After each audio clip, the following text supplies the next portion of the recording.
Hello, everybody. Welcome back to Imagine Not Being Leeds review for the game against Blackburn Rovers. I thought it'd be a comfortable win. Daft me again. Yeah, Daniel will be gutted we dropped points, but happy that he were right and I were wrong. Let's get into a few of these comments up. Everyone's well anyway. First stream of 2025. I said it wasn't going to be easy because I haven't won so many games, means nothing. But yeah, please like and subscribe, please, guys. If you're new here, please subscribe and stick a like on video. Much appreciated. At least results have gone our way. Yeah, they really haven't. One of my mates said he'd rather it been a draw at Sheffield United and Sunderland, but I disagree with Sunderland being quite far out of it before kick-off today. I'm happy Sunderland won. Really happy for my friend Wayne as well.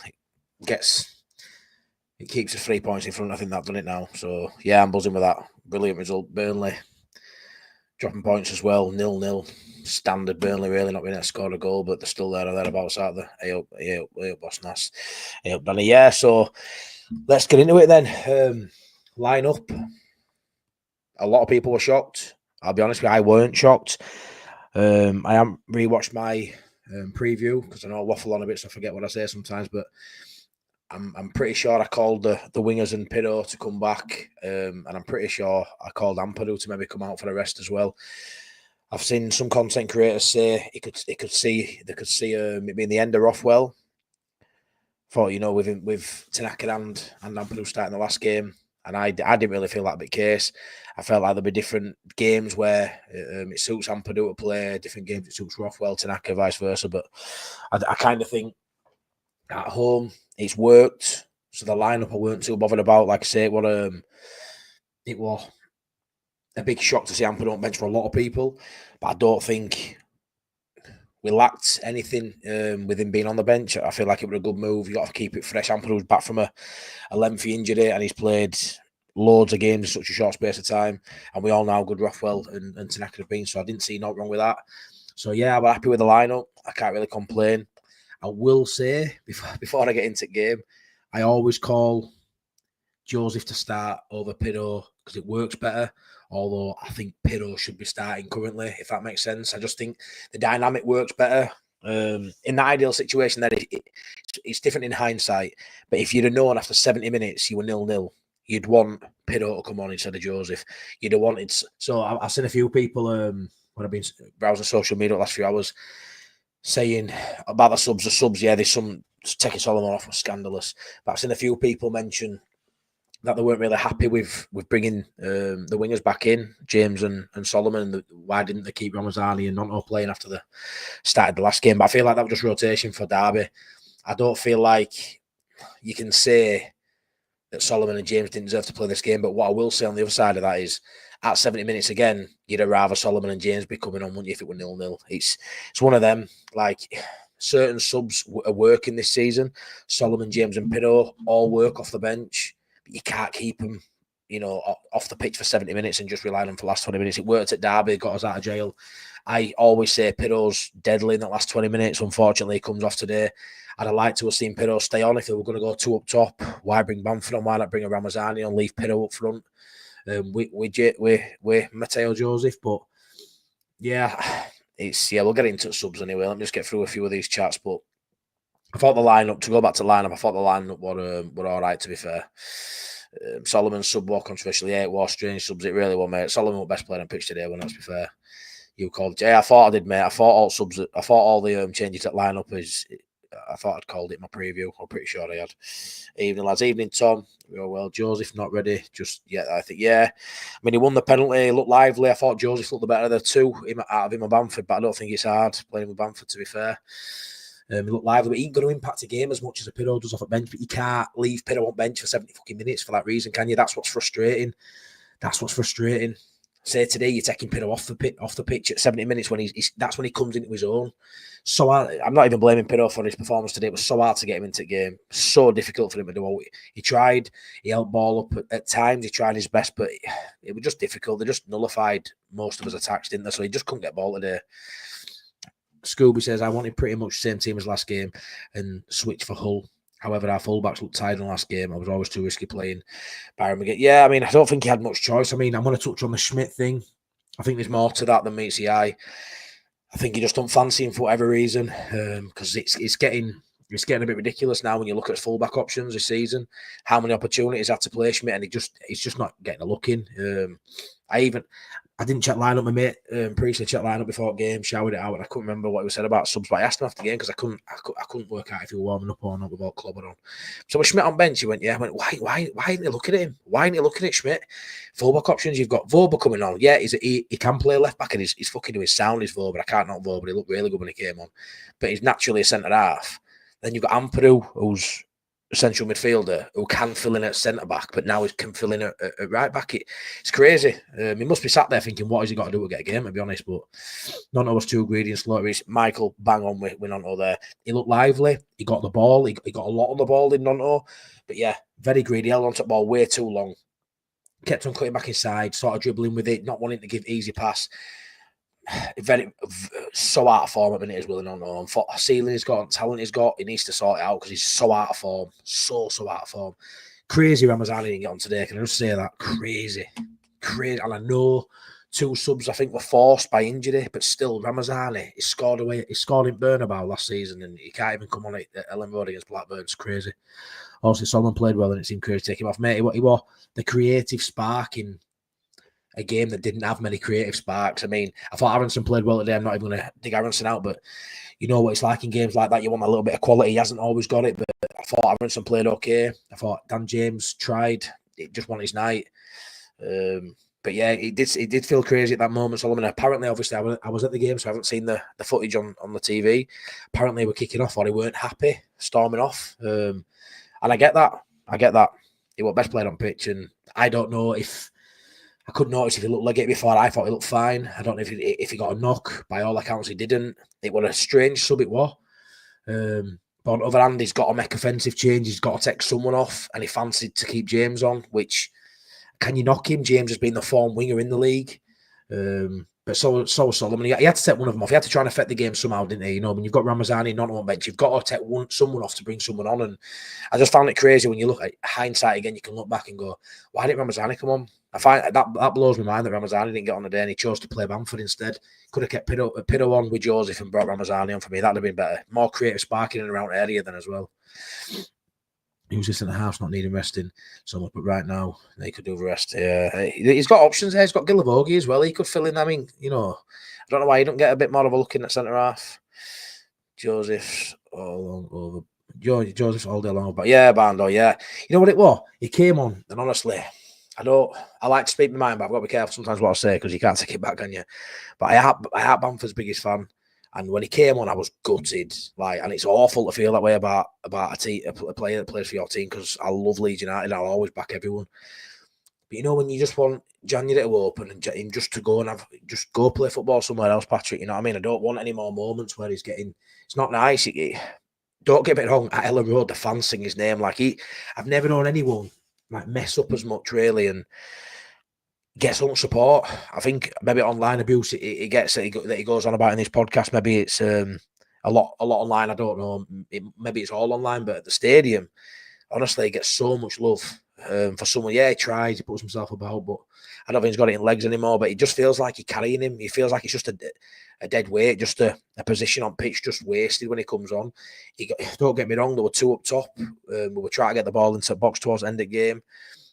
He's physical, he gets stuck in, but you know, he's either going to get an injury, he's going to miss a chance. I don't really see what he offers.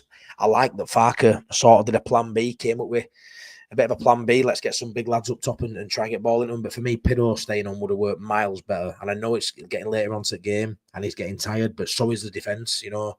And that's when Pido comes into his own. I feel like Pido, if he stays on, you get Joseph alongside him, you start, you know, putting pressure on like we did in that last final 20 minutes. Maybe Pido gets one. Byron came off. He was ill and finding it out. Yeah, I've heard that, mate. I wondered why he gone off. Obviously, at half-time, at first I can't be a tactical change. It can't be. And it won't. No, luckily, it's only a cold and he was struggling to breathe. That's fair enough. But to not turn to Schmidt again is a strange one. To not even, you know, consider him, I don't think. Vober, great option, though. Great option to have, really. I thought that first half, we really attacked down the left wing, Solomon and Byron. Problem with that was Byron, because he was ill, and Byron always a 7 out of 10, even when he was, it might be 6.8.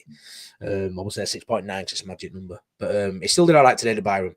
But it wasn't overlapping Solomon. So every time Solomon in the first half, he would always cut him back in. He went outside a couple of times, whipped a couple of balls across, but he never had the overlap off Byron. He never had Byron offering him an overlap.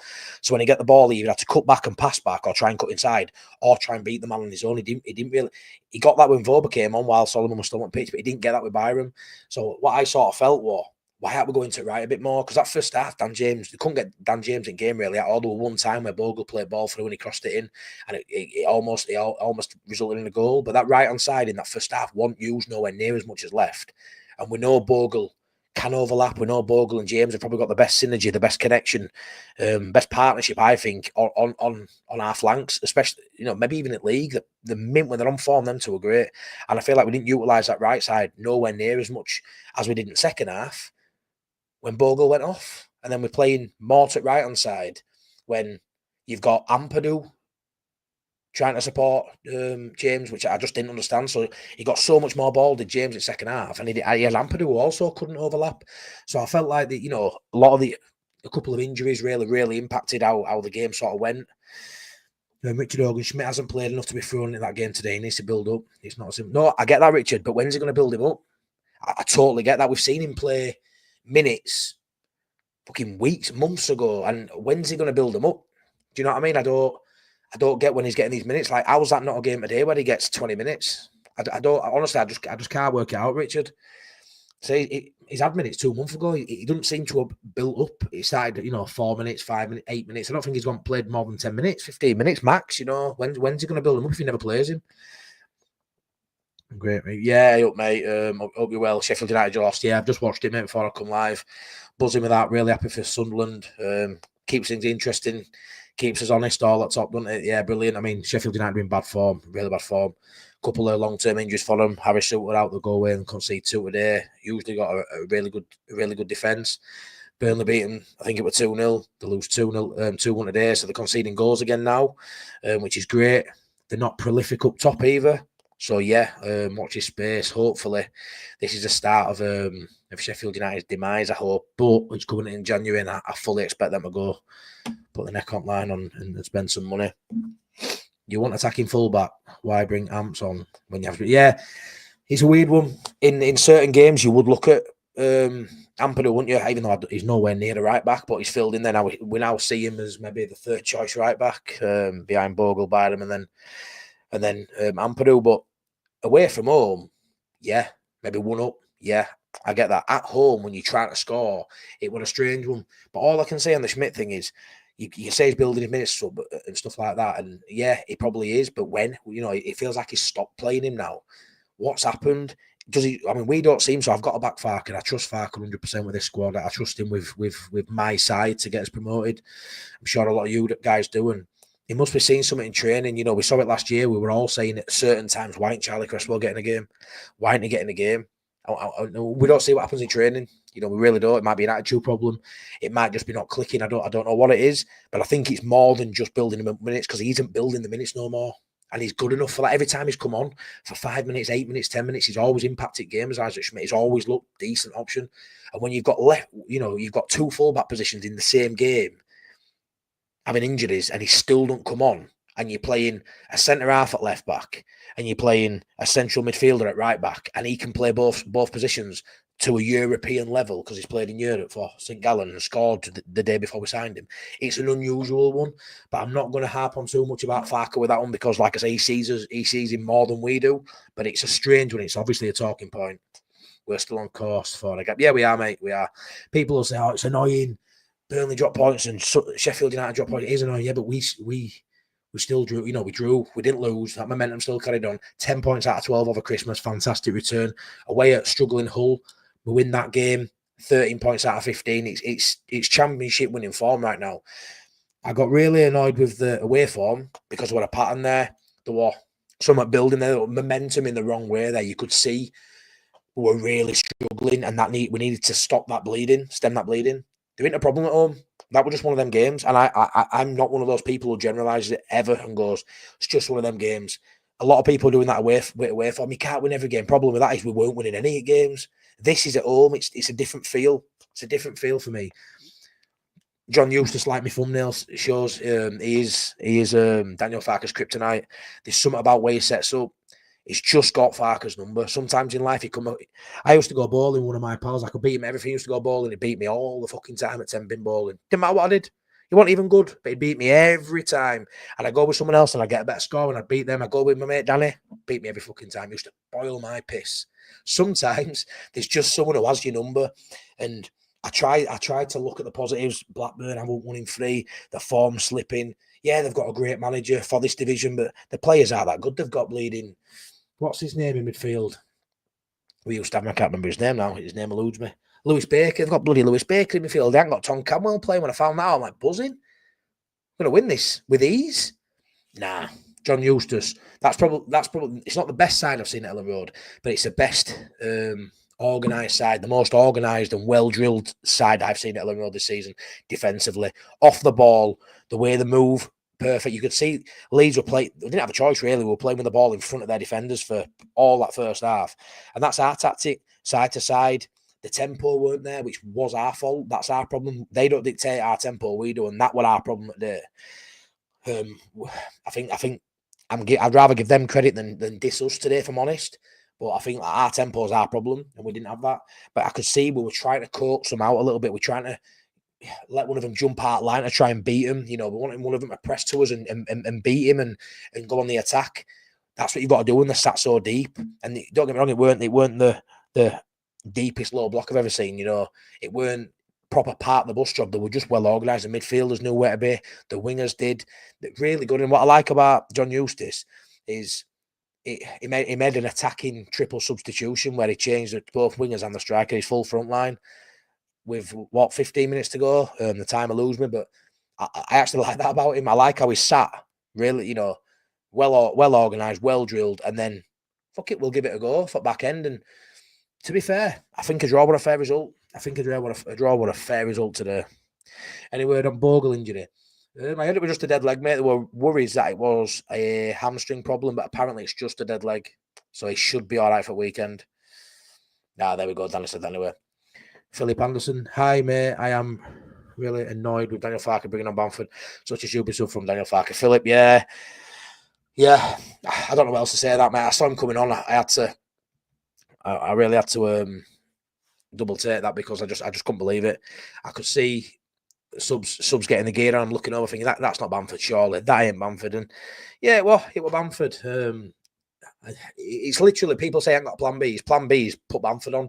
That's the only other plan he's got sometimes, isn't it? You know, he don't tend to mix things up too much, or he might chuck a few forwards on here and there. But when Bamford comes on, you know it's panic stations, you know it's desperate times, and it's one of them where, yeah, I'm wanting him to get one, I'm wanting him to affect a game, but he just doesn't affect games. I mean, when he picked that ball up for that penalty, and I sort of know he was shithousing a bit, he's done it in past. But I've got a vlog going out, and it's probably the best vlog I've done. I need to edit it all yet. I'll clip it up. I'll put it up tomorrow morning. But I actually got both goals, and it's obviously one bit of penalty. I could film that, and then I filmed their corner, just thinking this felt dodgy. But yeah, watching Bamford hold the ball, it was worrying. I'm not gonna lie. But he's a master at the shithouser, isn't he? We've got 36 people in here, which is massive for me. So please stick a like on video, and subscribe if you haven't already subscribed. Much appreciated.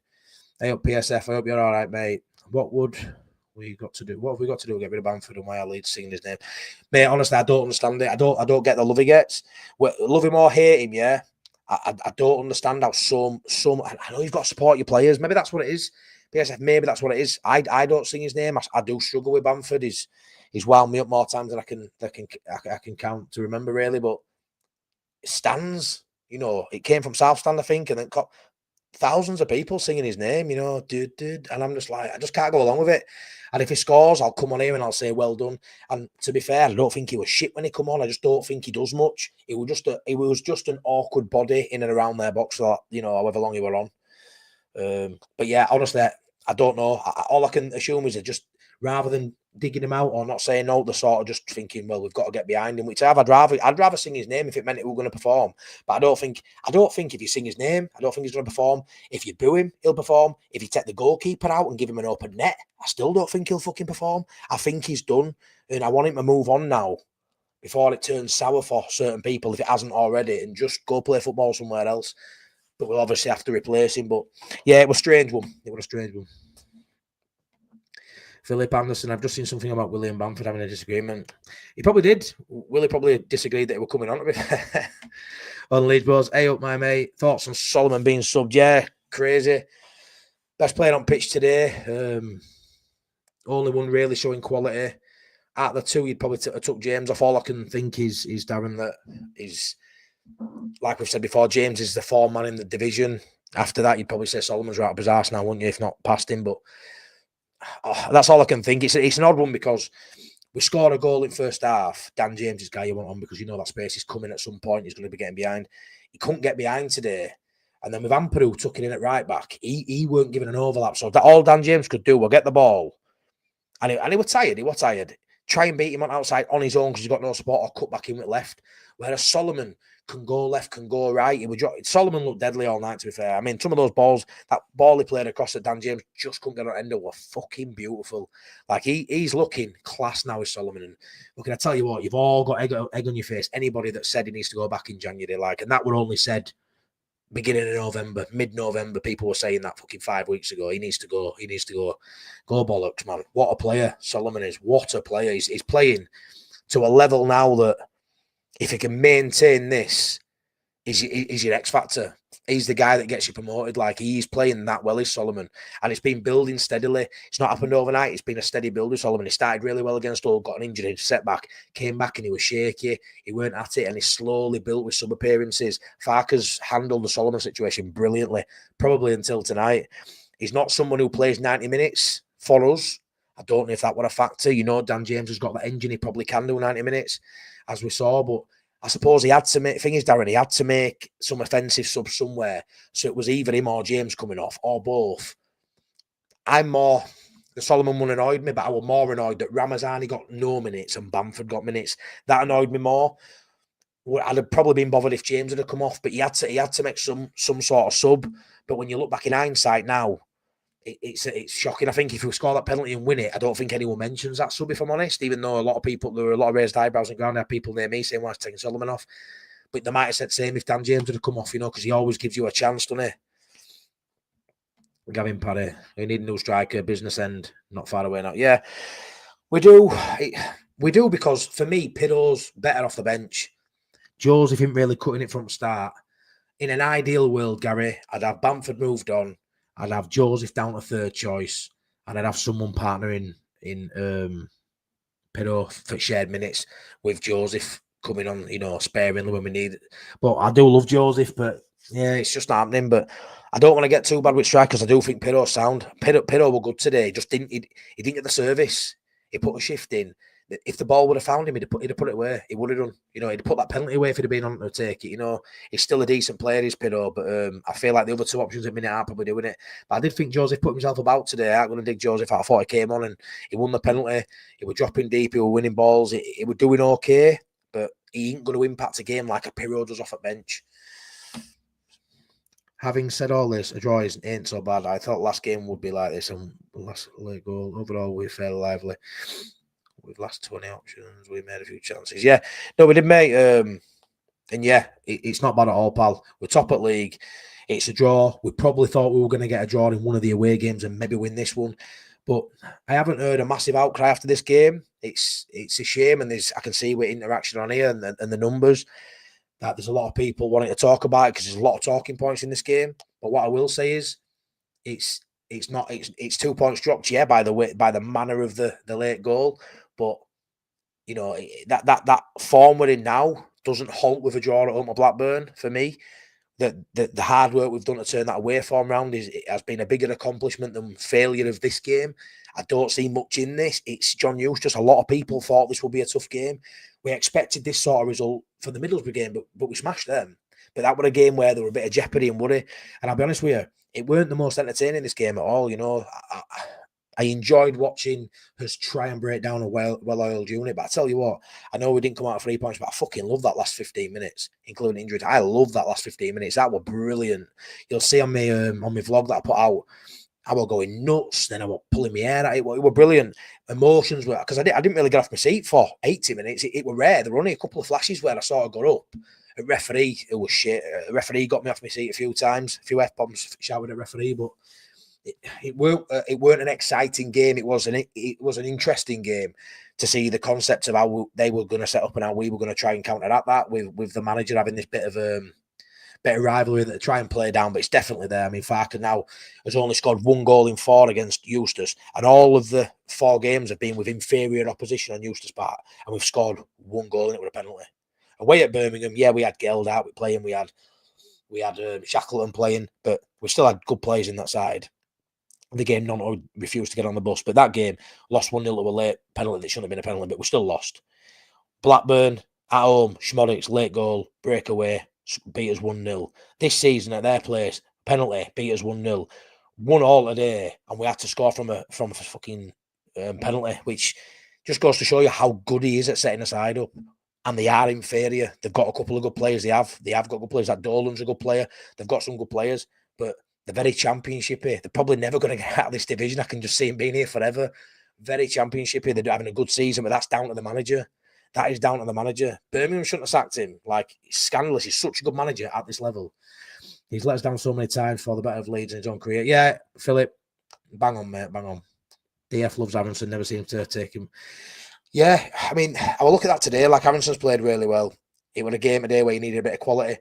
You could have brought Ramazani in, took Aronson off, moved on to win. There were all sorts he could have done today. I thought Aronson looked tired towards the end. I thought he'd run his blood to water. I thought he'd done a really good shift at Aronson, done some good stuff, to be fair, but I liked a little bit more quality in those finals, and instead you bring Bamford on, and you ignore Ramazani on there.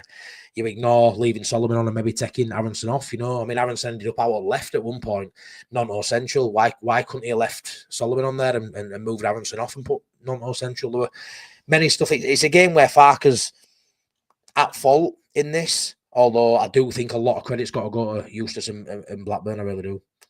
Why voluntarily go down? Yeah, it's like a red card. Bamford comes on. Yeah, I like that. Funny.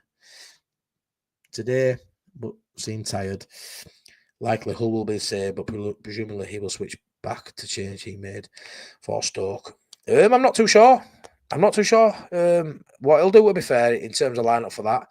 It's a tricky one. I mean, Ramazani, it's freshest a lot. I'd give Ramazani a run out, but yeah, it's going to be interesting to see what he does, mate, to be fair, because Ampadu probably starts, but it's down to these injuries now. I mean, I'm hoping Biden and Bogle are fit. If they're not fit, well, I don't want to be going away at Hull and having Ampadu at right back. I really don't. And I know it's away from home, and I'd like Ampadu to be back in midfield for Rothwell. I thought Rothwell, it was his poorest game in a long time. I feel like he grew into the game. Did Rothwell got better? Early on, he got the ball and he drove past it and bypassed the press and drove into their half, which you don't really see from Ampadu or Tanaka. But his passing were really off it that first half, like really off it. For Rothwell standards, he weren't really at the races. I don't know if that's because he's feeling pressure now or it's just an off day. But he normally dictates that tempo and his pass is normally on point, and it really weren't today. So he didn't really grab that shirt back. So if Bogle is fit, do you maybe look at away at Hull, Yorkshire Derby, and Ampadu and Tanaka? Because I thought Tanaka was brilliant today as well. I thought he played really well. Fortunately, yeah, I mean, the fact that they lost, didn't only drop points. Thank you for the comment anyway. I hope you're doing well. Not only that they dropped points, but they lost. So a draw today at home don't even feel bad at all. I mean, it's 10 times worse. I mean, I haven't massively asked on other people's results, so I think we'll do the business, just take care of our own games and the points, take care of themselves. But you can draw a game, and if everybody wins round you, it's an awful day, awful result. But the fact that nobody did other than Sunderland, they bridged a bit of a gap by 2 points, but they were way off anyway. So I don't think none of us are massively focusing on Sunderland. There's been a massive threat for top 2 just yet. That could change. Fair play to them today. It's a brilliant result for them. But yeah, the fact that those around us have dropped points, it's massive for us. It's massive. Schmidt got an assist a few matches back. It would have definitely been positive, 100%. Even though we are disappointed with the result, it's a net positive with results going our way today. Of course, massively. Massively. Evening CB, hope you're well, mate. Even though I'm still pissed off about the result, but it could have been worse. Exactly, mate. It could have 100% been worse. Could have been. It could have. To be fair, it could have been worse in terms of the other teams. I feel like we were never going to lose that game today. I don't think it looked like that, but we could have drawn there today, as we have done, and Sheffield United could have got points. Burnley could have won, but instead Burnley draw 0-0 and they get Hannibal sent off. They lose 2-0 to the Sheffield United. Now they're a bit on slide. They've only got 1 point out of 9. We've got 7 out of 9 or 10 out of 12, or however you want to look at it. It's been a really good Christmas. We've had some bad Christmases. It's been a really good Christmas. I just hope it doesn't blindside the 49ers now with it January. Maybe that game today is the perfect game for them to look at and go, I thought we are doing fine. We're doing brilliant. But little speed bump there. Lacking a bit of creativity outside Solomon. Maybe we need to do something in January. So that result there might actually impact us in a positive way. Martin Cook, we gained a point and went further ahead of our rivals. We played poorly because we were stand by a capable opponent. Yeah, we were, mate. Yeah, we are constantly gaining momentum. We've done brilliantly at my time. Yeah, 100%. And it is a mad time at Christmas, isn't it? Crazy amount of games.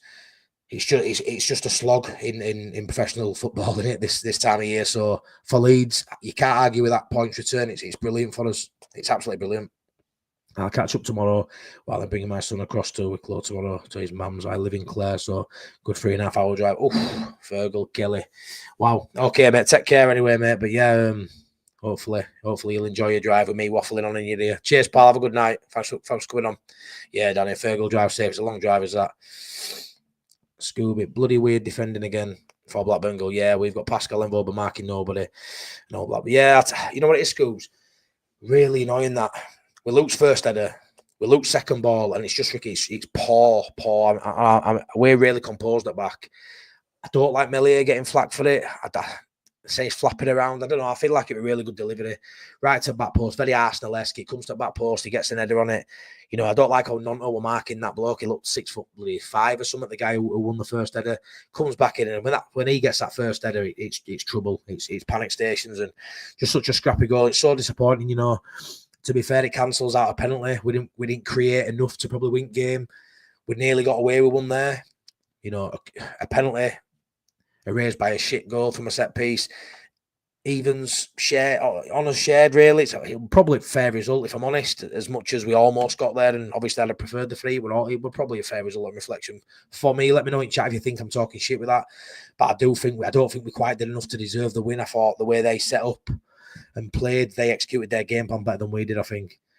I see, that's 2 points drop. We won the game. Yeah, well, it is, though, isn't it? You know, if it ends 0-0, it's not. But the way it ended to score in 89 and then concede a minute fucking later, shocking. And you should be able to see game out at that point. We're good enough to be able to do that. But yeah, they got us on counter, won a corner, and we've been all right from corners, to be fair, late. You know, defending them, and then comes back to haunt us, doesn't it? Duncan says, although disappointing, 3 points clear at the top, both Burnley, Sheffield United, and a bit. Mate, you know what it is? That goal difference could be massive as well. I don't think it will, because I think there'll be a points gap as well. But it's just that extra cushion, it's that extra point cushion in it that we're so far forward with goal difference as well. Duncan's a great point. Hey up, Tom. Melia needs to come for that and demand his box. Right, okay. Yeah, Patterson did for Sunderland. Yeah, I mean, I've only watched it back once. I was looking more at the bodies in the box to see how they defended. But yeah, if it were close to him, he should come out. But we know what Melia's like. He's a bit of a flapper. But I just feel for that goal in particular, the centre half's there, and you know they need to be organising it better. Willie Nonto should be marking someone up back post. And yeah, for me, between Strauch and Rodon and Ampadu's on there as well, there's enough senior bodies in there. You got Voba.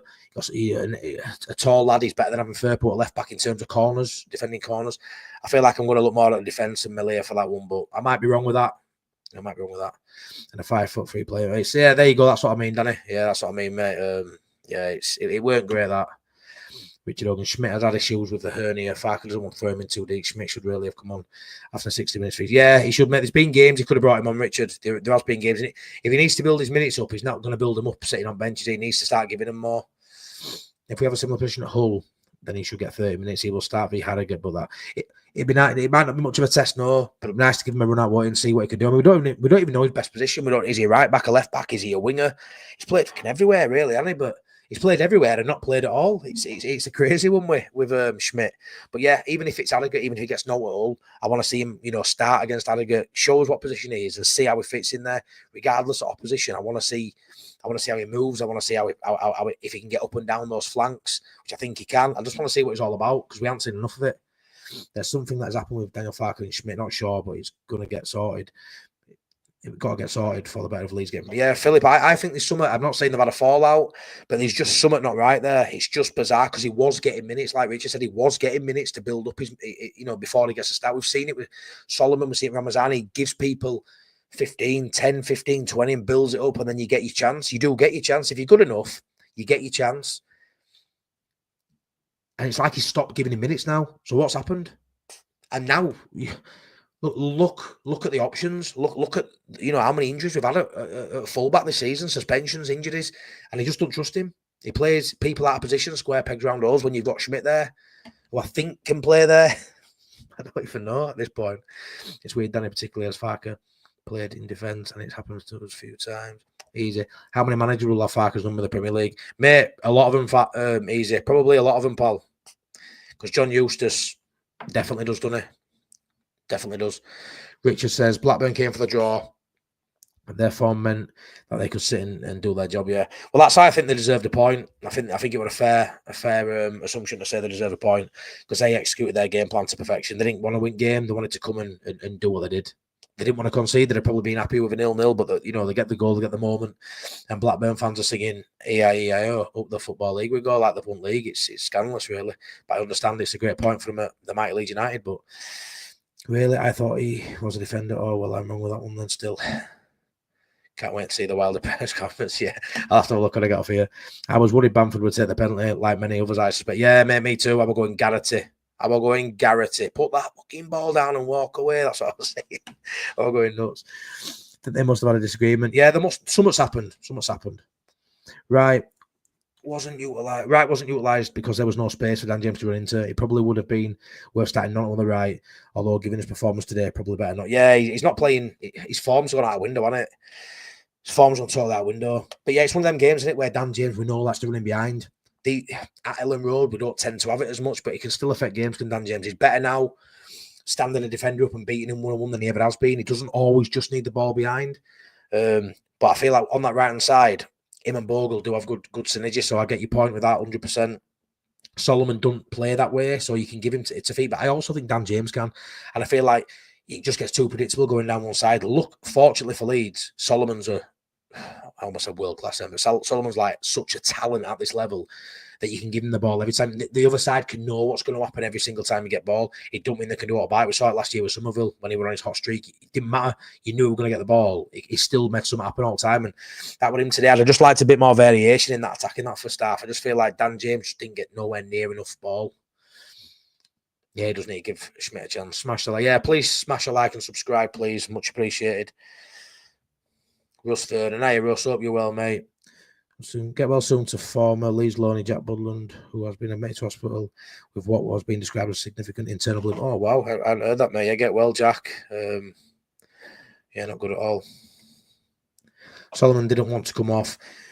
Yeah, he didn't, mate. I hadn't seen it back, but yeah, apparently we're kicking off. He weren't happy at all, which is fine.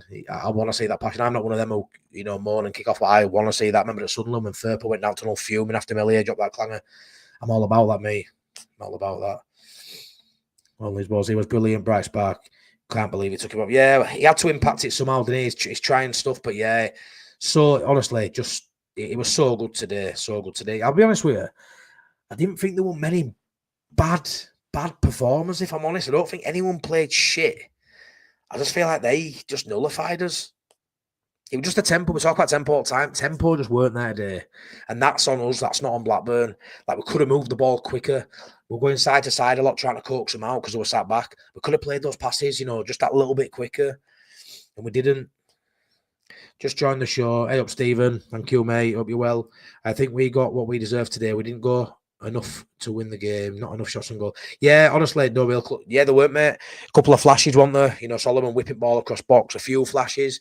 Like I say, I didn't really get off my seat at the game very often today. That last 10, 15 minutes, it were brilliant. To be fair, I enjoyed the jeopardy of it, the excitement of that. When we scored, they scored, and towards the end it was like that. But for the majority of that game, pal, there were no to really ride on. Well, their keeper was shocking. He was so shaky. I mean, he kicked numerous goal kicks straight out of play. There were a couple of times when he stumbled and Pido closing him down and he almost got on the end of it. He looked so nervy, did their goalkeeper today. And unfortunately, what did we do? We didn't test him. And when can we ever say that? We usually, shots galore, on target, off target, winning corner. Didn't happen today. And their keeper looked so nervy. I'd have took DJ off. Yeah, I mean, on reflection, I would as well. But he has been one of his better players. But yeah, he weren't at it today, James. He weren't at the races to what he's normally been. But what I will say is that second half, when he got more of the ball and he was asked to impact the game more, he had Ampadu at right back.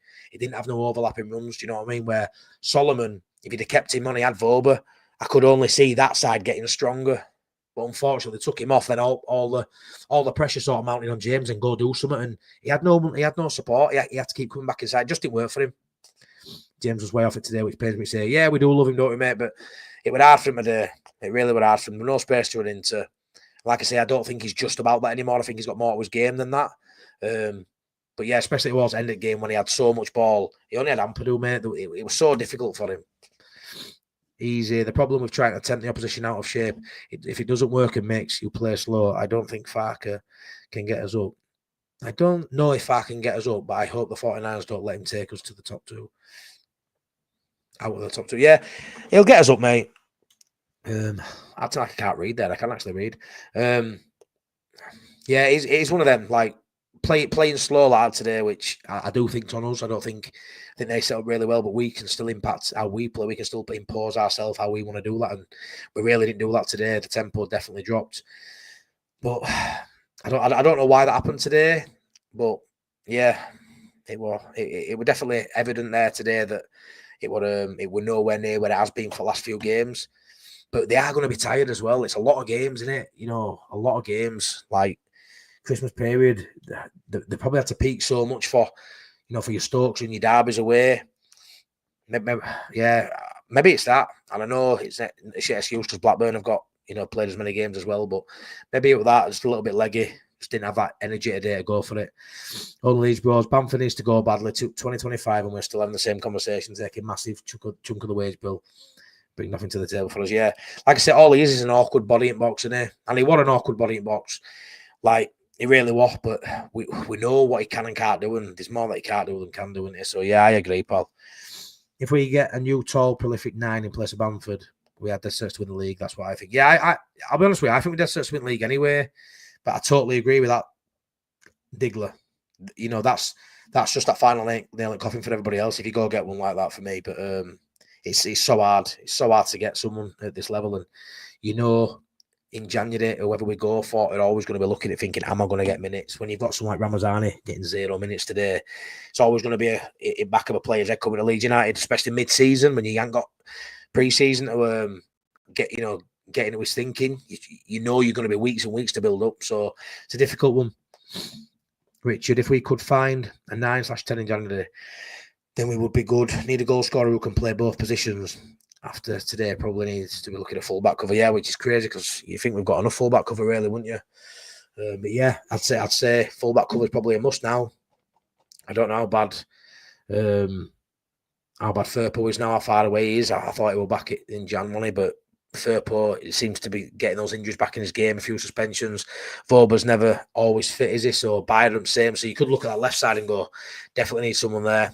Especially if Schmidt being fancied. So, yeah, 100%. And, yeah, a 9/10 would be ideal, wouldn't it, mate? Pido plays 9. He often plays him in 10, so he obviously likes someone who can do both, although majority of fans would probably say that, he can't really do both and he's just a 9.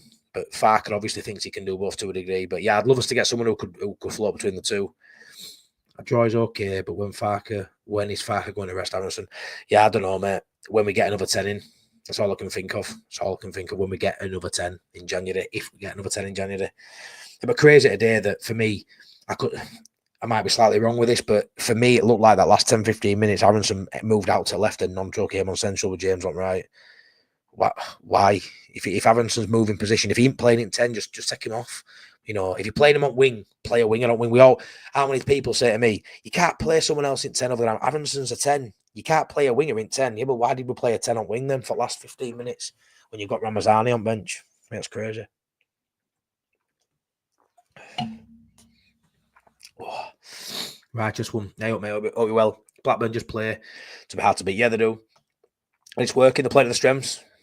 Playing to the strengths. They lost their star quality last season. Schmodic's going in there.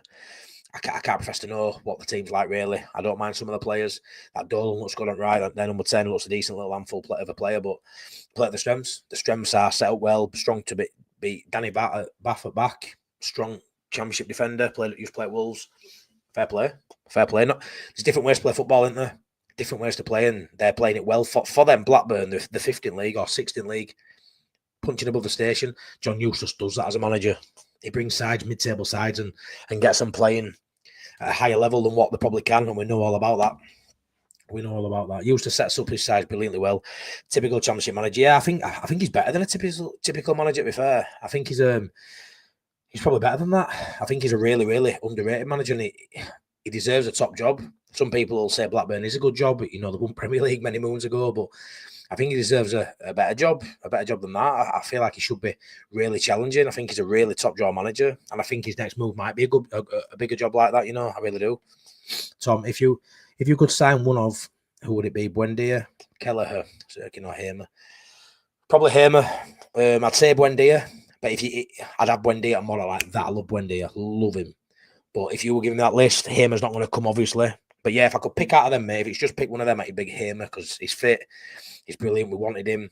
Yeah, it'd be Hamer if I could, but obviously it won't. But Buendia's likely to a degree. I don't think it'll happen, but if we can get him here, if we can get him to agree, him playing football is what I'm getting at. So, yeah, I'd love that. When Bamford came on, it was game over. Yeah, Sean. Can't disagree. Agree, Sean. Solomon off for Bamford was laughable. Yeah, it was. So, like I say, it's not all on Farke today, but his subs were bizarre today. But he has to try and impact a game, doesn't he? If we don't get a 9 in January, it's down to Farke. Any manager with a chance of promotion would go get a 9. If Farke says we're okay with Bamford, we're not going anywhere. Yeah, well, I'm hoping this manager who I wax lyrical about, mate, I'm hoping he doesn't say we're okay with Bamford. I'm hoping I never heard him say those words, mate. I can't lie, because we're not okay with Bamford. He's our last resort, which you see in a game like this. Thing is, we'd probably see more of Bamford if we were struggling. If we were 4 or 5 places lower and we were struggling most games, you'd see Bamford coming on every game, wouldn't you? It's just because we don't need a shithouse coming on to try and nick a goal. We normally win in the game, so he don't get no minutes because he don't deserve no minutes, really. He ain't good enough. No more for this side for me. But while ever you're in a scrap when you need a goal, he's always going to turn to him to try and get something. So I don't think they'll see much of him for that reason, because there won't be many games at home, especially where we're drawing going into 80th minute. For me, I might be wrong. It's not going to happen all the time, so hence why we don't tend to see him. We haven't seen him in 2 away games. We don't see him very often for that reason. Hey up, Daniel. I hope you're doing well, mate. A decent point against a well-drilled team. Feels like a loss, unfortunately. Would have been lovely to start the new year off 5 points clear. Feels a massive opportunity. Yeah, it's a massive opportunity missed in it to grow, to stretch a bit of a lead, start that gap being created that we all sort of hope and think might happen. But like I say, the fact that, I mean, if we'd have won today and Burnley had won and Sheffield United had won, wouldn't have really, do you know what I mean? Like, we drew, but they lost and Burnley drew. So it's one of them. If we'd have won and everyone had won round us, we'd have held buzzing because, you know, we got the points. But just look at it like that, you know, we didn't win, but we didn't lose either. Sheffield United lost, Burnley drew, got a man sent off, another game, boring game, not scoring a goal. It's not all doom and gloom. It's really not. Danny, you think we're leaving though? Yeah. Danny, Amy says it's only one day into 20. We're still unbeaten, yeah. We are still unbeaten in 20. That's what my mate Priest said to me today. We're still unbeaten this year. Only these goals. With Sheffield United slipping up, doesn't seem like a bad point. I feel better now about the point until, yeah, well, that's it, innit? Like I say, if we'd have won and everyone else had won round us, would have been no different, would it? Richard, nail that, mate. If you're not going to win a match, at least do not lose it. 100%. 100%. Only his bros agreed. Blunt is losing. Just tell this thing out. Yeah, it does. It does. It really does. Only his bros We were given a golden ticket with a penalty to win the match, then threw it away. Poor game management. If it ends 0-0, I wouldn't have had any complaints because that was the thing, wasn't it? We got a point. I'm pretty sure we all expected to get a point on about the 86th minute. Looked like it were a stalemate, 0-0. The fact that we went and got a goal, and then we still got a point. That's the annoying part. You'd have been happy with a 0-0, wouldn't you? For that, I get that, because then you see that atrocious defending to give that goal away. So yeah, it's annoying, but I'm glad it was 1-1 because at least he had something to cheer. If it had been a 0-0, he'd have had nothing to cheer for my money and my time spent. But I'm happy it was 1-1 than 0-0. But yeah, I get that it feels worse, doesn't it? Because you've got that goal. South Stand were giving them some stick when that goes in, and then 120 seconds later it's just reversed, and you have that moment where you just think, fucking hell, yeah. Tom Walton, points wise, it's been a great month for us. In fairness, need to smash all the week. Yeah, mate, we've done brilliant. 52 points now. We look so strong. You're gonna have games like this. I don't ever generalize that whole. Oh yeah, it's just. But I am today because it is just a game. I don't see a massive issue being created from this. I really don't. I don't see like the away form. There was an issue there. I don't see there being an issue with this one. It was John Eustace. We all sort of. I mean, I thought it would be a 3-0. Danny Talksport, as you know, he said, it's going to be tight, mate. It's not going to be an easy game. It's going to be difficult. And I was like, nah. Look at the form. John Eustace just has a way of doing Farke. He does. Yeah, smash a like and subscribe, please. And yeah, check out all the Leeds Bros and Wilco Whites as well. Much appreciated to keep us going. Yeah, please subscribe if you're new here and stick a like on. Much appreciated. Sheffield United dropping points again. A point to us is invaluable in this run of games. Could be decisive at the end of the season. We are the only team averaging above 2 points a game currently. Yeah, we are. I hope you're all right, mate. Yeah, and that fixture last year, mate, we lost 1-0. So that fixture, we've got a point this year. In this fixture, I know we lost away. I think we beat them last year away, didn't we? But that fixture, Ellen Road, Blackburn Rovers, we lost that game 1-0 last year, and we've got a point tonight. So you just got to try and find positives wherever you can. And I aren't throwing the baby out of the bathwater on this one. I'm not massively angry, a little bit annoyed, but like most people are saying, that Sheffield United result there sort of just took edge off a little bit. Phil Farke made the wrong call rotating Ampadu. Unfortunately, Rafa was below par for me today, which was a shame. Because, yeah, same thing again, though, Darren. It's easy in hindsight, innit? I didn't think it was a bad move at all before kickoff. I thought it was a great game, but it ended up looking like a bad move because Rothwell wasn't. Well, Rothwell's worst performance for me, and it did get better as the game went on. But I do think it was his worst performance. I thought Tanaka were brilliant. Tanaka just does Tanaka stuff, and you don't really got to worry about him. But I do think Ampadu, bar Aronson, maybe away at Derby, was his best player that game. I thought Ampadu looked brilliant. And then to take him out, but it is rotation. It shows how good the squad is. We win that game again, like I said, we win that game 1-0, that Stroud penalty. We don't probably talk about it. I'm enjoying this, to be fair, because there's so many talking points in this game. The lineup, the subs, the penalty, the goal we conceded, what's happened to Schmidt. There's so many talking points where usually you come on, it's like 3-0 standard, what to talk about. But this one's so many points. So, for such a boring game up to 85th minute, 86th minute, there's a lot of talking points. I think both teams cancel each other out, 100%. Like in boxing, styles make fights. Eustace v Farke doesn't make fancy games of football, does it, mate? Hope we have a 9 lined up this month. Yeah, I'm not too sure. I'm really not. All depends if Bamford goes. Bamford goes, yeah. Bamford done, no.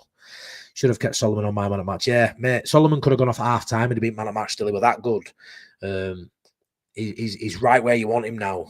Right where you want him. I mean, James has been flying as well. James has been the best player in Championship over the last month for me. December, he was unbelievable, Dan James. But Solomon now is built, and he looks a fucking player, Wayne, doesn't he? He looks a talent. So good. So good. His delivery, when he comes in a lot, he does come in a lot on his right foot and all that. But when he does go out, that's what I love about him, is very play. Like, he'll come in 3 or 4 times, you think, fucking hell. And then he'll go out wide and he'll beat his man, because when he decides to go, he tends to beat his man. And the delivery with that left foot, in between keeper and that defender, unbelievable. Jacob Wheeler. Hi, Matty. Hey up, Jacob. Up, you're all right, mate. Did you bump into Cooper at the Peacock? Blackburn left back. Beck looked decent. Maybe someone to keep it. Yeah, I thought Beck looked really good as well, mate. I liked Beck and I liked Dolan. They were the two for me who I really liked. Yeah, Beck looked decent. And left back's a position that, yeah, we might have to look at. So yeah, to be fair, mate, maybe he's on our radar, but he did look a decent player, mate. But I thought that I've seen Blackburn play, I think, once against us, and then I watched a game on Sky as well once, and I actually quite like that Beck. He's a decent talent. And no, I didn't bump into Peacock. Darren from all the Leeds Bros messaged me and says, because I knew I was in Peacock, he says, "Oh, he's in Peacock. Go find him." And by the time I'd gone to find him, I think he must have gone. I don't know if you were there, Jacob. I don't know if you bumped into him. If you did, lucky man. It would have been nice to have a picture taken with him and thank him for all his hard work at his club. But yeah, I did miss him, unfortunately.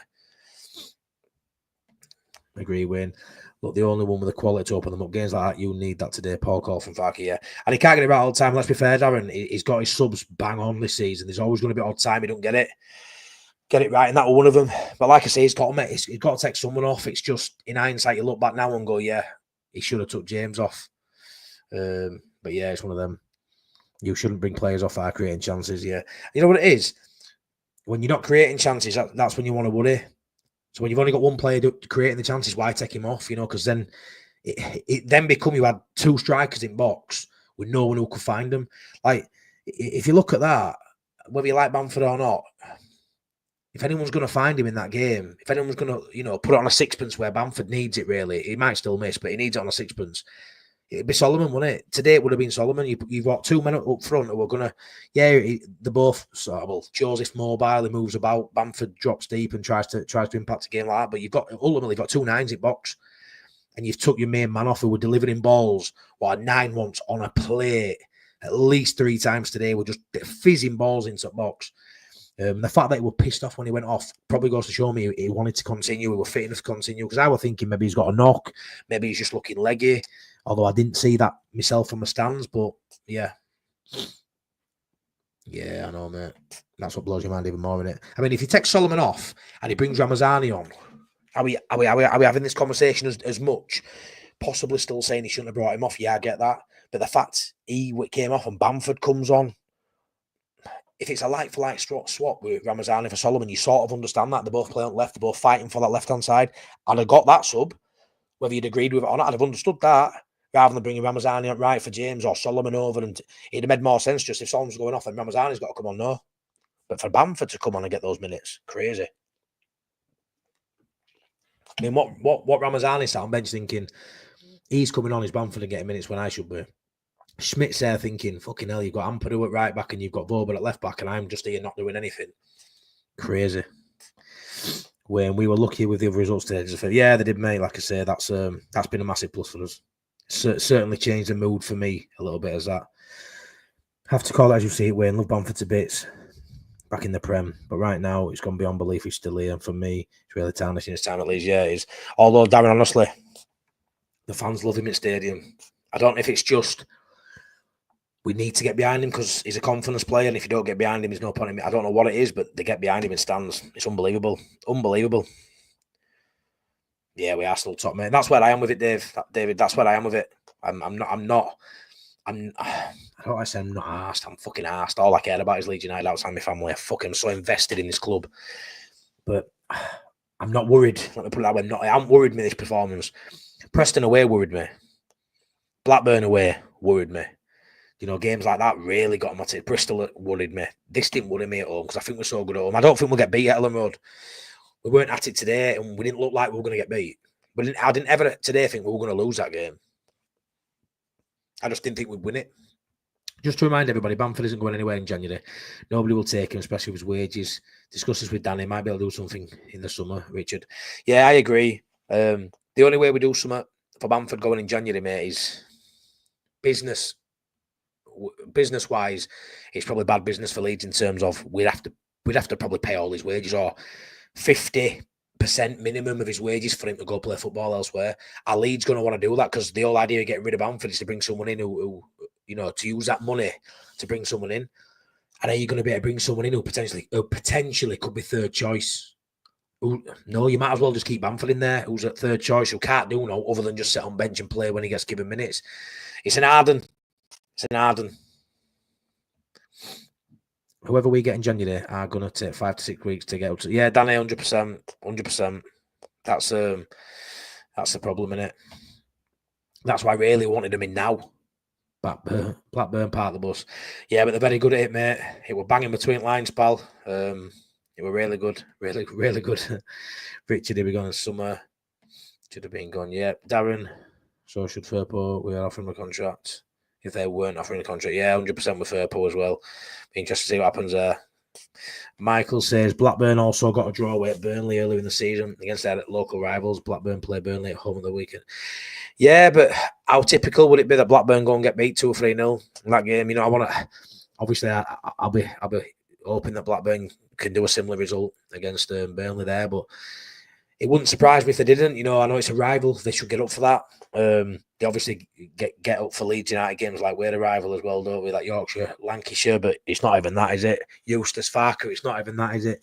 It's we're playing Leeds United at Ellen Road. Everyone gives more percentage, don't they? So, yeah. Easy says, if January goes by and Pirro's injured, there's only one outcome with Bamford leading the line. The club will be... Yeah, that's a worry. I mean, I've never seen Pirro even look remotely injured, but it can happen, can't it? He's not made out of fucking nuts and bolts.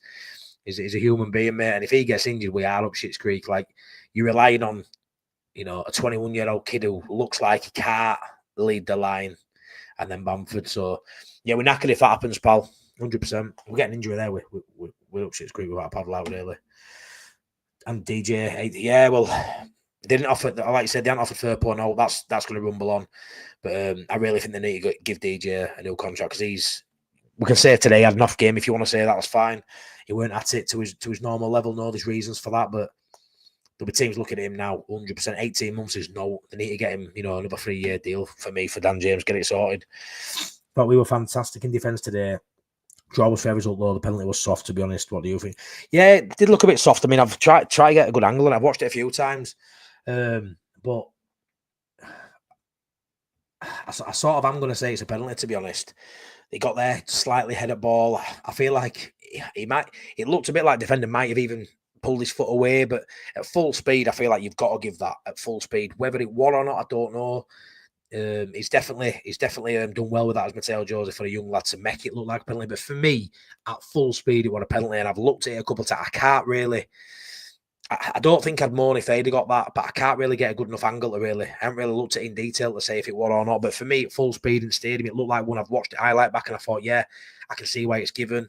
So yeah, some have said it's soft, but for me, I wouldn't have complained if it were the other way personally. Last year we didn't get any points over Express. This year yeah, exactly, mate. We've absolutely romped it over Christmas, haven't we? Joe Blackburn, hey up, mate. I need to watch your vlog when I come off this as well. I've seen you went to the game. Hope you enjoyed it, my mate. At the end of the day, drop points in this league. Never a good side. This happens sometimes, and we've not lost ground. Be reet. Yeah, it will be reet, mate. 100%. There's a lot worse things that can happen. You can lose game and everyone around you win. We've drawn and no one around us won. So it's sounding it really. It will be reet, mate. You know that 100%, Joe. I fully agree with you, mate. On Leeds Bros. Get my mate Matty from Cass from Leeds. I fucking live in Cass now. Well, close to Cass. I'll let him buy water. But yeah, get me a 600, guys. Didn't have enough subs for what he gives. Nah, I do, mate. I'm doing well. We hit 500 both channels recently, didn't we? Over Christmas period. So it's been mint. If I don't get another sub, I'm happy where I am. It means I can read all your comments out, but keep subbing, don't stop. But yeah, I'm happy where I am. But thank you for that, pal, and I'll get there in good time. I'll get there whenever I get there, as we all will. But yeah, it's been amazing. But yeah, just keep liking, just keep supporting the channel, man. I absolutely love this, man. I've got the best subscribers ever, and I know you all watch everybody else, but the fact you even listen to me is fucking amazing. Thank you so much. Damn your surname, Joe B. Yeah, Joe Blackburn, you bugger. Gutted when they scored, just like everybody. Thought we'd done enough, but you know what they say, not over till the big ladies, not over till Matty sings. Yeah, Michael got there. I agree, mate. It was that euphoric moment.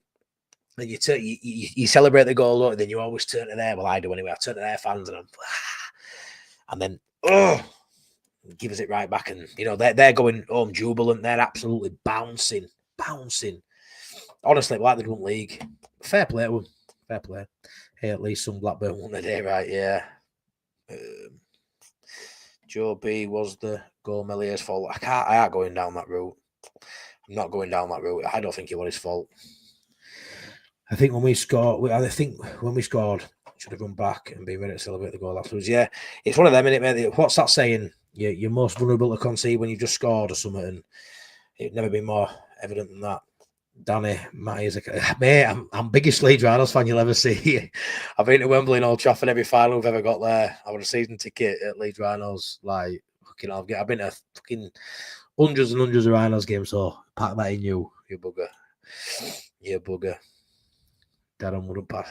I'm all for banter, but if you call me a scum fan in football or a cast fan in rugby, we're gonna have problems, mate. I tell you what, I'm a big Leeds Rhinos fan, but I've told some of this before. But on my stag do this year, my mate Priestley bought me a Wigan Warriors top with Tompkins on back, and I fucking hate Tompkins. Anyone in here who knows rugby, which will be a few here, and he bought me like 2 sizes too small as well, and I had to squeeze into this. Honestly, I look like fucking deflating balloon. Like squeeze it and walk around Liverpool city centre all night. I had a good night, don't get me wrong. I just got shit faced well quick. But yeah, I looked awful. But that were bad. That were really bad. But I was happy because he's a massive Leeds United fan, as you guys know. I was happy he didn't get me a scum top because that would have just ruined me. Well, I wouldn't have worn it. I'd probably end up punching him refer and falling out of him. But yeah. Wigan or Cass, piss off. Chris Gillett, taking Solomon off was strange. And he was just starting to get it. Mate, he'd had a brilliant game. Started off steady and just built massively into a rhythm, and yeah, he probably gets a goal or assist if he stays on, but it's hindsight again, isn't it? We win that game 1-0, we're probably not saying it. It's difficult. He's got to try and affect the game, but unfortunately for him, he took off the only man who really looked like he was going to do anything. Solomon puts the ball on 6-yard line where Pirro isn't. We took off Pirro and Solomon at the same time. Annoyingly, Solomon with an actual 9. 100% Joe, nail on head, mate. Like you say, you've took Pirro off. You've taken Solomon off, sorry, when you've lumped 2 forwards in, and you've nullified any threat of getting ball in the box. You've nullified taking Solomon off.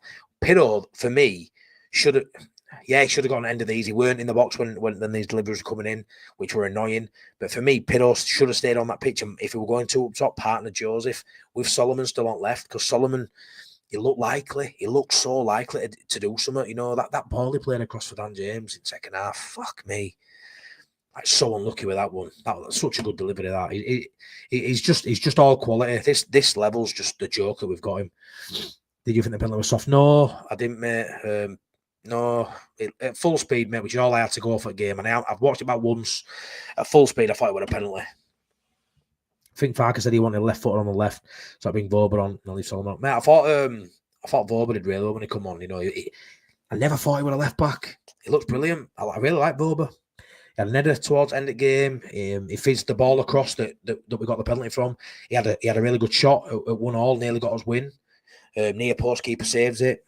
People might say he could do better. He just get it on target for me, and he did it. He's a defender. Hit the target. He did that. Keeper makes a good save. Yeah, brilliant. It slowed the game down when Solomon went off. We lost me. Yeah, I thought referee were poor as well. There were a lot of people going down. There were time wasting. It was an hard game, really. I go on about the tempo. Leeds' tempo weren't there today. But it was a hard game, really, to get that tempo going because the game was so stop-start. It was so stop-start with that game today. So many, 10 minutes added on at end. I know there were a couple of goals. 5 minutes at half-time. There were injuries. There were all sorts happening in that game. There was everything but a red card, really.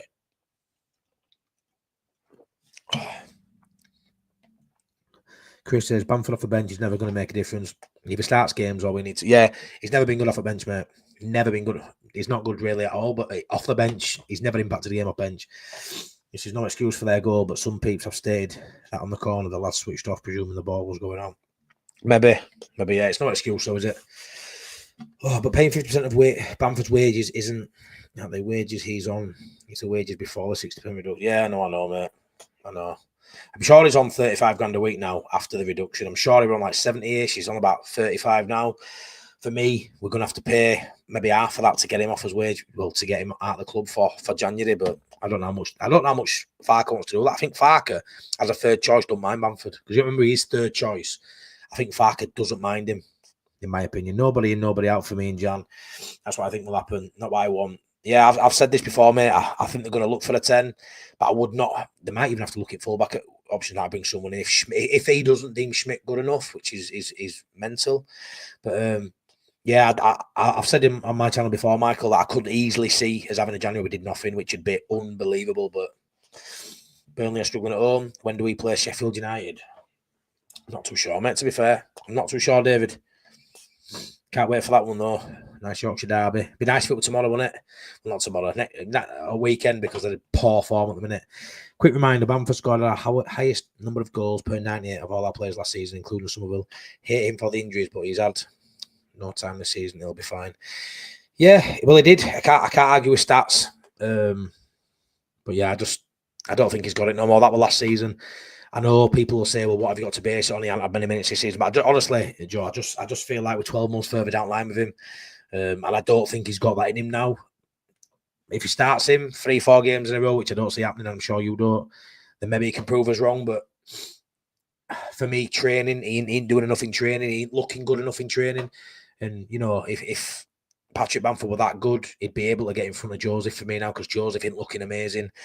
Could he get in front of Pido? If you're Bamford and, you know, you're in form and you're doing well, and ex-England player, he should be able to challenge these people for a start, and he's getting nowhere near, is he? Apart from, you know, like sort of gun-home moments like that where we've got to sort of Hail Mary and chuck him on to try and get something. But yeah, I can't argue with that, mate. He did, and he was a massive part of that upturn in form last season. We know what he can give you as a forward, but as a 9 in the Leeds United system, he's been, you know, the spearhead of that for many years, and he works in a certain system, but his time's done now, and unfortunately for him.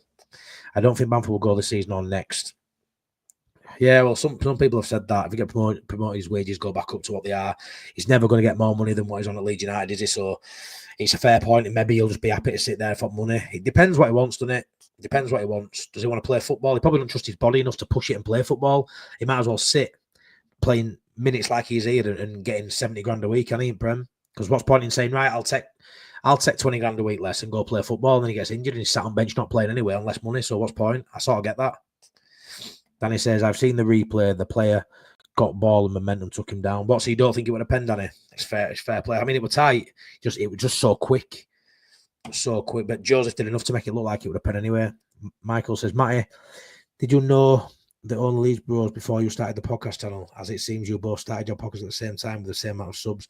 They're also promoting Wilco Pod. No, I didn't, mate. I think Darren and Dillo started 4 weeks before me. I started the end of September. They started the end of August. They're about 4 or 5 weeks before me. My dad, my channel, I think I put my mental health video out, Ups and Downs episode 1. That touched a bit of a nerve with Darren. He felt something in his heart and he reached out to me. And he just liked my channel, like what we're doing. And reached out, and we just did a friendship straight. We were talking every day, mate. And we come up with the idea for the final pint between us to bring both channels together, you know, after each game, and we feel like that's going really well. And then obviously Wilco White's Sean at Wilco White's reached out to me before he had a channel, before he spoke to Darren and Dillo, and he reached out to me, and I had chats with him, and he said he really wanted to do this. He's wanted to have a channel for a long time, and he's never had confidence or never really known how to go about it. And I just said, just try it, mate. Let's go for it. And you know, he started up a channel, and we've been friends since. And then he's got in touch with Darren and Dillo, and you know what it is? There's a lot of good content creators out there, Michael. A lot of good ones. And I'm never asked if I reach those heights. I'm really not. You know, never going to do this full time. I've got a job. I've got a family. I'm all right. This is just a hobby. I absolutely love doing it. And to be fair, I met Sean today at Peacock. Love him a bit. Met Darren and Dillo a few times. Love him a bit. Danny in chat. Everybody, like, you know, yourself who come. I'm just full of love for you all. So if I'm honest, yeah, it's all literally. I haven't got no relationship before I had this YouTube channel 3 months ago with any of these people, but now it's like one big family, and I absolutely love it, mate. Absolutely love it. And it's the friendships I've made has been better than, you know, any number on a screen I'll ever do. If I'm honest, that might sound soppy, but it's fucking true. Penalty was retribution. Should have had the handball before. So yeah, they were a shout for handball, weren't they? I hadn't seen that back, Michael, but yeah, they were a massive shout for handball. They were fizzing ball left, right, and centre one way across that box. Need Blackburn and Watford to do us favours next game. Next games, they're both at home against Burnley and Sheffield United, respectively. It would be awesome. I think we could have 5 or 6. Yeah. Watford lost to QPR, I think 3-1 today, did they? I think QPR, which was a bit of a shock. But yeah, Watford and Blackburn, we know the tricky teams on the day. I mean, Blackburn give us a hell of a game at Ellen Road, didn't they? Hell of a game. So we were 2-0 up, and they battered us for probably the last hour of that game. The Watford played really well. So yeah, we know what they can do on the day. Hopefully they do, mate. Wayne, some strange decision made by the ref, but nothing less than expected, to be honest. Yeah, Wayne, I thought the ref was very poor. just start with game. And what you should have done with time wasting were card someone early doors, because the time wasting were going on from fucking first minute, wasn't it? And it went on the whole game. And I think he finally put the keeper towards the end of the game. I doubt we would do that, Danny. It would be nice for 49ers. Sure, they can be ruthless. Yeah, it would. Same ref as a Portsmouth game, Danny. Yes, it was, mate. When I seen his name, I knew it was, pal. Yeah, poor Michael. Matty, as your podcast grows, do you plan on eventually doing this full time like Joe Webber and Connor? Yeah, I've just touched on that, pal. I'm way behind the comments. But no, I'll never be able to do it full time, mate. You've got to have so many subs for that to. I mean, don't get me wrong, it'd be a dream, wouldn't it? But I just don't ever see me getting there. It's such a big ask. I've been doing. I'm a self-employed telecoms engineer, fiber optics, data cabling. I've been doing that for close to 20 years now. And it's safe, and I'm good at what I do at my job. This is just a hobby. But just building a community that I can be proud of, to be fair. My kids love that I do it. It's something to be proud of this. And yeah, if that's all it ever is, mate, I'm happy with that, Michael. Hate Leeds Rhinos. Boo. Oh, no. You see, I'm behind by about 10 minutes here. Tompkins is a tit. He is. Matty, rugby league or football? What is your number one team? Leeds United, mate. I've said before on other streams, Michael, that growing up, my family's always been rugby, so I had a season ticket for Leeds Rhinos. Never went to Leeds United games, but I've always been a bigger football fan than rugby. So I used to go to all the Leeds Rhinos games and watch the Leeds United on TV. It's only been as I've got older, I had kids. I've had a lot of things, and the last few years I've been able to sort of dedicate my spare money, my spare time to going and watching Leeds United. So this is the first time for the last 2 seasons I've gone to every home game. Went to Wembley. I'm just a member, I'm not a season ticket holder.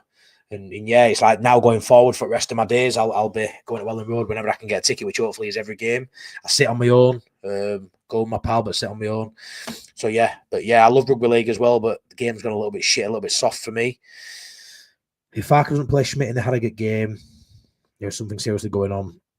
Yeah, it could be, mate. Is Schmidt a 49er sign rather than a Farke? Maybe. It's getting to that stage now where you're starting to question that, aren't you, pal? And I totally get that.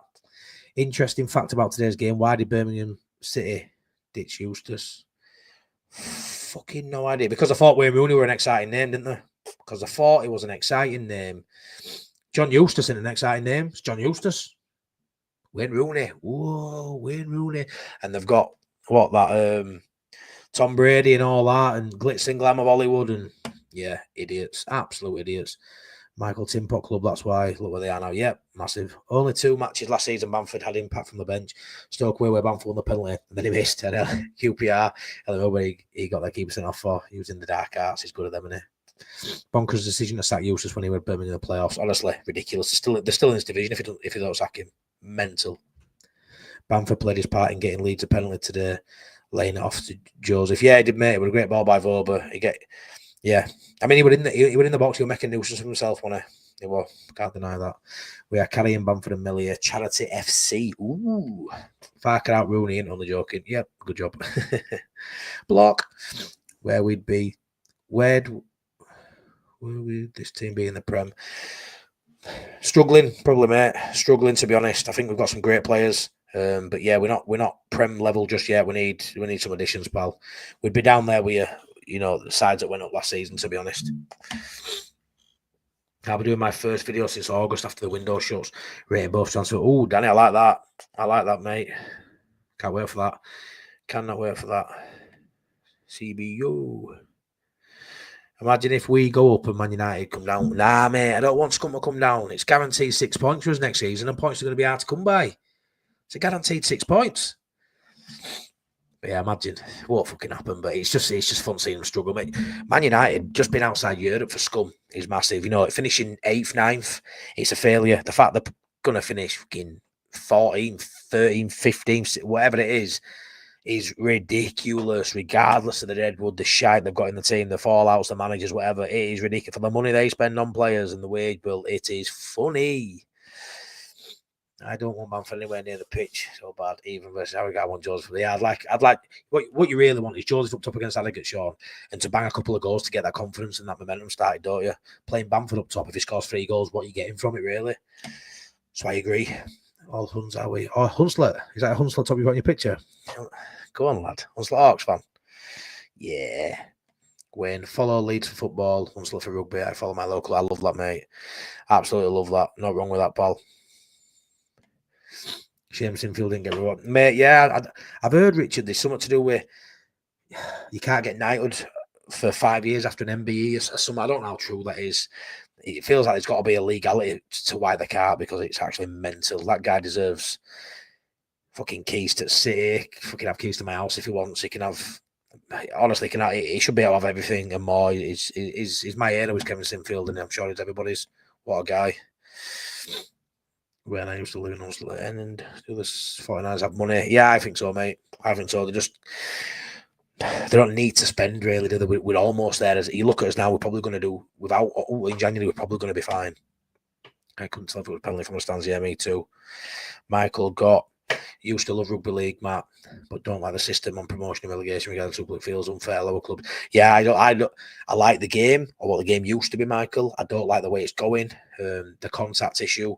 I understand the safeties and legalities of it and stuff, and a lot of people have been injured and stuff. It's not nice, but it's a tough game, innit? And you play it knowing this, and like you say, they change the rules every fucking season. There's a different rule, and they try to always grow the sport, yet for me they're always dampening it and making it worse. So yeah, I agree, mate. There's a lot of things I don't like about rugby league now.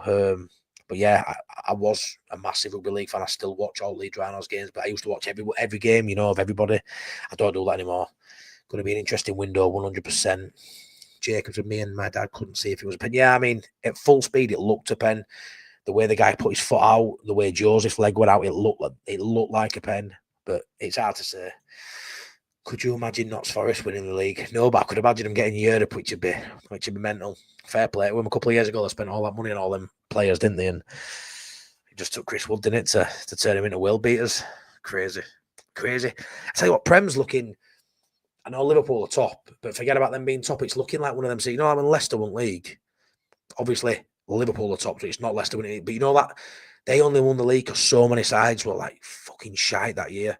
And you look at this Scum where they are, Tottenham where they are, City where they are. It's mad. That Prem's mad. And I don't even watch any Prem football. Like I say, all I do now is I keep tabs on Championship, but I don't really watch it. I just watch Leeds United. But when we go up to Prem, I'll watch Match of the Day. I'll watch it all. But I don't really give a fuck at the minute. I think I haven't got the mental capacity to put any more information in my head, because Leeds, work, family and Leeds consumes it. Absolutely consumes it. So I don't watch much of what else. I haven't got much more room for what else. But in terms of when we go up and stuff, I think, yeah, I think it's going to be a tough one for us, but we'll have to see how it goes. Scum could lose every game bar when they play us next season. It's just, yeah, they're not going to go down, are they? But yeah, I like that. 6 points. That's how I'm looking at it. I'm like, nah, stay up. Stay up. 6 points. We're still going strong. I'm 26 beers in today and don't suffer with hangover, so I'll be good tomorrow. Have you actually had 26 beers? Still going strong. Still going. Have you had 26 beers today, Danny? Fuck off. Never. When I was Miggy Lad and Beeston. Yeah, I've got some friends up Miggy way as well. Michael Gott says, Wayne, the Yorkshire Rams American football team still up at Unstler Stadium? Yeah, I don't know much about Unstler, to be fair. Oh, but yeah, I aren't gonna cry about the result today. I really are. Loads of talking points. It's been. I'm walking away from the stadium today, chatting to Priestley, and been like, so much to discuss tonight. Like, so much to go into. Final Pint tomorrow is on my channel. We'll confirm a time tomorrow with Darren and Dilla from all the Leeds Bros. Go check them out. Go check Wilco White's out Sean as well. But yeah, we'll have Final Pint tomorrow. And it'll be interesting to see what they think. But yeah, it's so many talking points. Like I say, lineup, subs, the game state itself. The ref were really shit. I just want to put a shout out to, because I haven't mentioned him yet. Please take a look at O'Reilly's Autographs. He sponsors this channel and only Leeds Bros till the end of January. Genuine autographs, genuine memorabilia. I've got Radaby signed frame here, signed photo that he got signed personally. It's got a certificate with it. I won that on a raffle. He does raffles. I've got a Mateo Joseph shirt signed. All genuine gear. And if you use the code The Final Pint, you get 10% off any order from him. He's a local lad, massive Leeds United fan. Played football at a decent level. The Casey, the O'Reilly family's a decent, lifelong family friend of mine. Please check him out on Instagram. I think he's got other social, but he mainly uses Instagram for this. But yeah, go check him out. Say Matty sent you, Matty Foster sent you over, and use the code The Final Pint if you do want to get any gear off him. I can vouch for it all being legit, decent gear, decent lad. What's this? Matt to finish, 1 point gained or 2 lost. 2 lost, but after other performances, it feels like 1 gained. I don't know if that sums it up. I'm saying offensive bit with that. Walking away from stadium is 2 lost. After the Sheffield United result and looking at my phone and see Burnley and drew, it feels like a point gained. I don't feel like we've lost any ground, have we? And because we haven't been beat, the momentum's not stopped really. And for me, it should give him that extra push to go beat Hull now.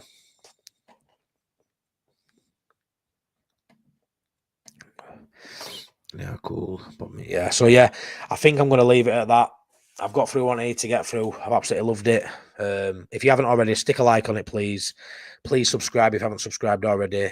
And yes, I've absolutely loved this stream as always. An hour and a half, it just fucking flies by. 11:30.